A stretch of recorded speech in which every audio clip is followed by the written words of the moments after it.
welcome everybody to this week's Market Share, the short weekly segment brought to you by MKR, where we bring you all the noteworthy news and updates surrounding digital media and the world today.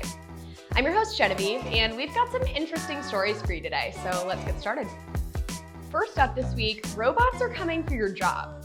Or maybe there are just a lot of AI-based announcements in the news right now. Seems you can't throw a CGI rendered rock without hitting a story about how brands are or aren't using AI in their marketing efforts. Coca-Cola announced that they're working with Bain & Company along with OpenAI to find ways to enhance its marketing process. Spectrum's ad division announced it was starting a video production platform featuring AI-produced voiceovers. Snapchat has a ChatGPT-powered chatbot. The stories are seemingly endless.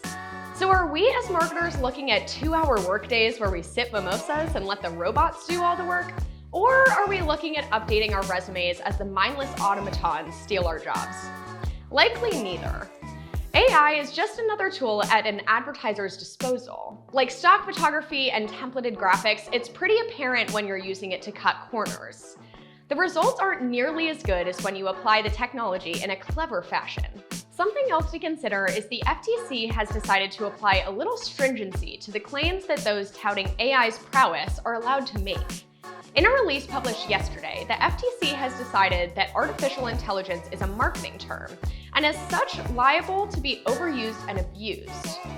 The crux of the issue is making sure companies aren't overpromising or flat out lying about just how much AI is really at work and how good the outcomes can be. If nothing else, the FTC coming down on bogus claims about AI might limit the amount that we have to hear about it, and that would be good for everyone. Second, Maybelline wants to use a computer-generated spokesperson to sell you eye makeup. If they can include AI and somehow cram this into the metaverse, we'll have a marketing buzzword bingo here. L'Oreal's Maybelline New York is utilizing their first ever digital avatar, cleverly named May, to help sell their Falsies Surreal Extensions mascara. Maybe the surreal bit of the product name was what pushed them into the uncanny valley. In any case, May, along with Gigi Hadid, will headline promotions in both the digital space as well as the real world. On one hand, a digital influencer is unlikely to bring your brand into any dramatic situations like L'Oreal faced with influencer Michaela Nogueira. And was she or was she not wearing fake lashes in a promotional mascara spot? On the other hand, it's deeply weird to attempt to sell makeup using a collection of pixels rather than a human showing off your product. Will this become the new normal, seeing brands rely on these CGI characters rather than the influencers and spokesmodels we've become accustomed to? It seems unlikely. Ultimately, consumers purchase products from influencers because they trust what they've built in their content, reputation, and recommendations. Pulling a character fully formed from the ether doesn't have consumer trust built in. They would have to build that up. It's certainly not impossible. We'd consider taking life advice from the Kool-Aid Man. Finally this week, could you just improve your mood by checking out Pinterest? According to a study the platform undertook with UC Berkeley's Greater Good Science Center, you just might be able to.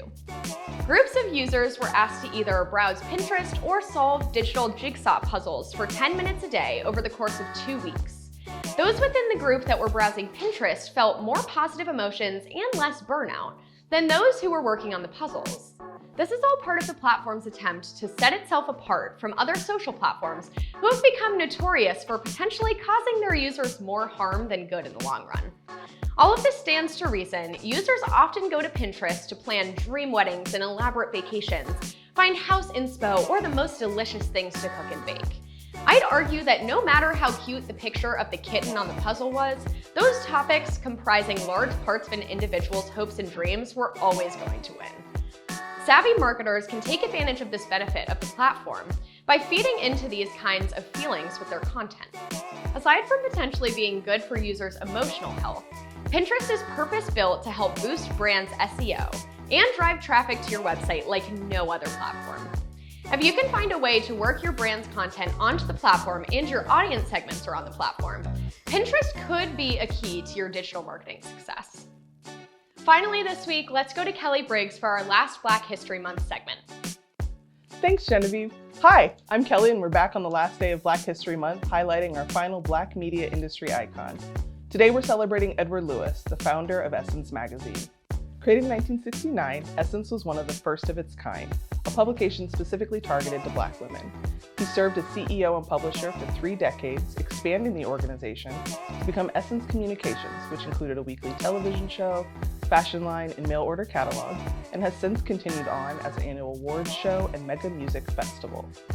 He's been recognized as the first African-American chairman of the Magazine Publishers of America, received multiple Lifetime Achievement Awards, and even inducted into the Advertising Hall of Fame.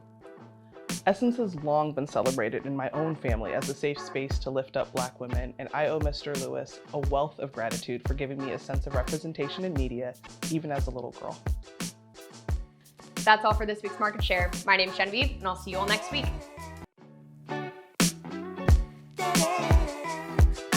Meta has announced that they will be testing out wait, what? This is the wrong script. Uh-oh. This is the script from last week.